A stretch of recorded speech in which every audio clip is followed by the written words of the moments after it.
Hi, Lesley. How are you? I'm good. How are you? I'm good, thanks. I'm really excited to meet you and interview you because I loved your diary. Thanks. You're welcome. And it's compiled of your diaries, which is extremely personal. Your writing is extremely candid. Um, was the idea of publishing something so personal a difficult one for you? Um, Not really, because I had been used to writing the column Dear Diary for Vice for so long, and that was very personal, but I also didn't think that so many people read it.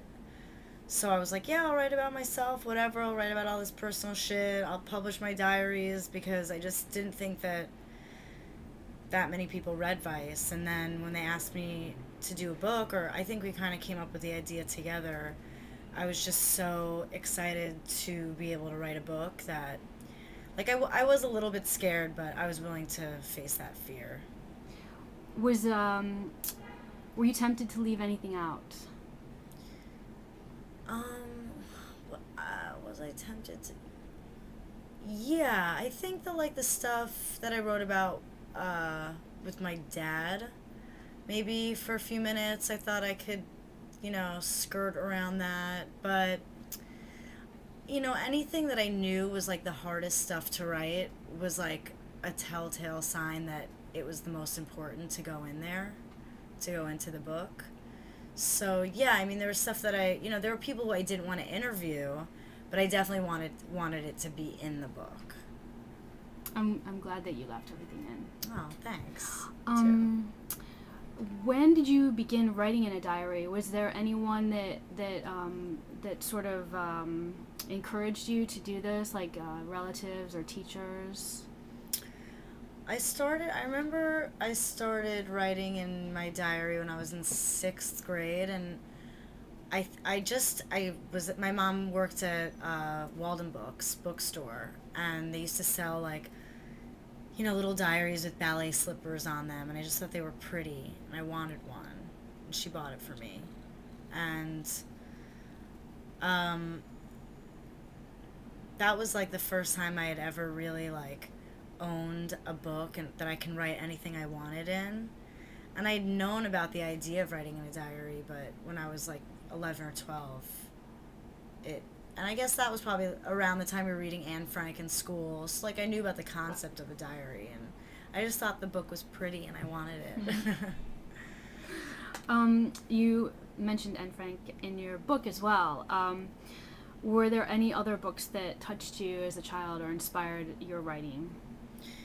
Yeah, I mean, definitely so many. Like, I wanted to be Bret Easton Ellis. Like, I mean, I feel like a lot of people wanted to write and be like Bret Easton Ellis. I was really, really influenced by him and his style of short, abrupt sentences, and this ability to, like, say a lot in very few words. I also read, like, every V.C. Andrews book, Flowers in the Attic, like that. I just, whipped through those books. Those, they definitely, like, inspired me in a way. Weetsy Bat, all the Weetsy Bat books, like, that sort of made writing seem really, like, it could be really fun. And it didn't have to be so serious or dark, and you can play with language and details in a really fun way. So I'd say, like, those books I remember. Very cool. Yeah. Do you still keep a journal? Yes, I do. Do you ever think you'll publish it? No, I've thought about that before, but it's not it's not funny, like, anymore like it used to be. Like, reading back your old diary from when you're in 6th or 7th grade is funny because it's so retarded and stupid. But now my diary entries are just like, they're they're grown up. They're not they're not funny. They're not interesting. You know, Maybe in 20 years or so. maybe, but, like, yeah, I don't think it would be that interesting to anybody anymore. It's not even that interesting to me. Like, I reread them and I'm like, ugh, barf. Um, when are you most prolific? When am I most prolific? Probably, um, like really late at night or just at night before I go to sleep is when I get like the most ideas and when I write the most. Um, does that answer? Yeah, Yeah. definitely. Like that's Definitely. my time, I guess. Have there been times when you haven't been inspired to write, and do you ever force your writing?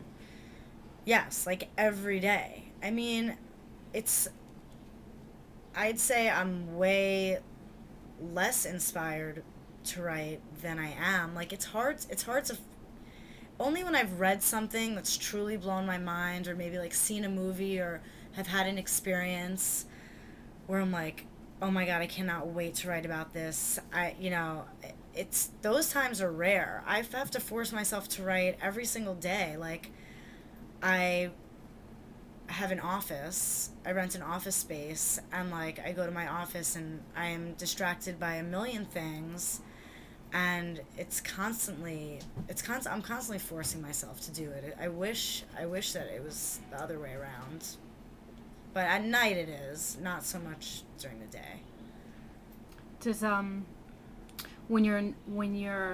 when you do force yourself, do you find that when you go back, you can just you can tweak it and make it work into something that you're happier about? Um yeah, but for the most part, I was just talking about this the other night. It's like when somebody gives me an assignment to do, I get it done and I write it fast and I write it well and I go back and I edit that. But I'm like, when it comes to writing professionally, I do, I am like pretty professional about it. And like, if you give me a job and you give me a deadline, like I get it done and it's gonna be great and I have no doubt in that. But when it comes to me trying to create my own profession, I am totally all over the place. And I do write stuff and I go back and edit it, but I have a much harder time sifting through it than I would with something that somebody's paying me to do.